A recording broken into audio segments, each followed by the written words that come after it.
My face in the shot? Yeah. All right, yo, what's going on, guys? It's Doss. We got another how-to video right here with this third brake light featuring the homie Terrell behind the camera. We got 2 screws right here. Unscrew them. They're probably Phillips heads, I think. Yeah, Phillips heads. And you can see the stock one right there. We're gonna compare both of them, even though it's not nighttime. So you can see we got these license plate lights. It's an LED one we just bought right here, and we got the regular one right here that we just took out. We had to make sure we know how to do it. All right, so as you can already see, me and Doss, you know, I'm Doss right here. I switched my voice a little bit, but I'll go ahead and throw an arrow up on the screen. But just look at the tip of this right here. This is the arrow. So you need to go ahead and take this clip, this little bracket out.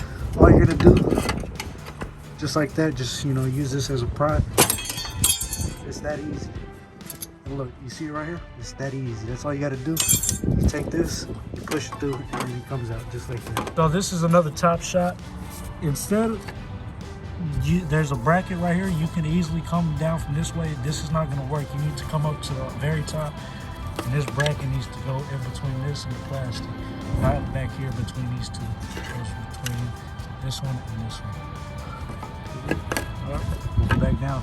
All right, as you can see, I've already got the bracket in place. I've showed you at the top what it looks like. Try to do it behind this spare tire real quick.